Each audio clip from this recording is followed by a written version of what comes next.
बाज सदा सफल इसीलिए होता है क्योंकि इसके प्रत्येक शिकार के पीछे एक योजना होती है। अगर आपको बनना हो तो बाज बनना, लेकिन कभी तोता मत बनना। तोता बोलता तो बहुत है लेकिन ज्यादा ऊंचाई तक नहीं उड़ सकता।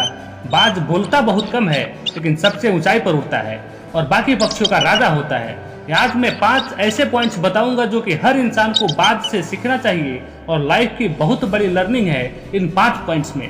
नंबर 1, बाज की तरह अकेला चलना सीखो। बाज अकेला उड़ता है और बाकी पक्षियों के मुकाबले सबसे ऊंचाई पर उड़ता है। बाज अकेला उड़ेगा लेकिन कभी भी चिड़िया और छोटे छोटे पक्षियों के साथ नहीं उड़ेगा। बाज हमेशा या तो बाज के साथ उड़ता है या फिर अकेला उड़ान भरता है। इससे हमें यही सीख मिलती है कि छोटी छोटी सोच वाले आदमी से हमेशा दूर रहें और अकेले रहें, क्योंकि यही वो समय है जब खुद को जानने का असली मौका मिलता है। नंबर 2, बाज की तरह अपने लक्ष्य पर ध्यान दो। बाज का विजन बहुत ज्यादा क्लियर होता है और बहुत ज्यादा स्ट्रांग होता है। बाज अपने शिकार को 5 किलोमीटर दूर से ही देख लेता है और जब एक बार उसने अपना लक्ष्य दिख जाता है तो फिर चाहे रास्ते में कितना भी मुश्किल क्यों ना आए, वो अपने लक्ष्य को हासिल करके ही दम लेता है। इससे भी एक बहुत बड़ी सीख मिलती है कि अपना विजन क्लियर रखो और उसे हासिल करने में फिर चाहे कितने भी मुश्किल क्यों ना आए, पीछे मत हटो उस बाज की तरह। नंबर 3, बाज कभी भी मरी हुई चीजें को नहीं खाता है।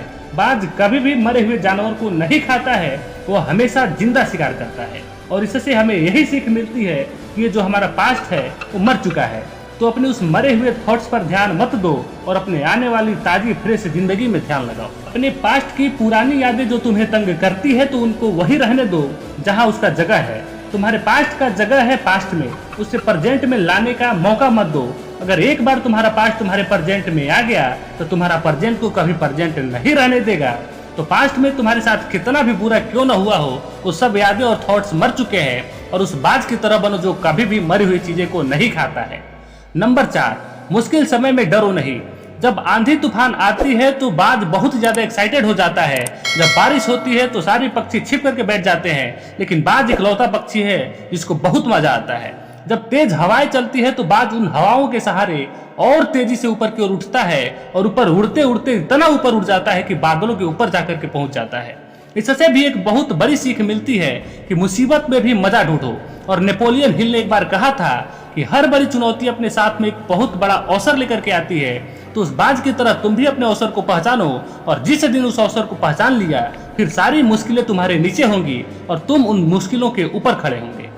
नंबर 5, कंफर्ट जोन से बाहर निकलें। बाज अपने घोंसलों से सॉफ्ट घास को हमेशा निकाल देता है ताकि बाज का जो बच्चा होता है वो उसमें कंफर्टेबल ना हो, क्योंकि अगर घोंसलों में कंफर्टेबल हो गया तो वही रहना पसंद करेगा।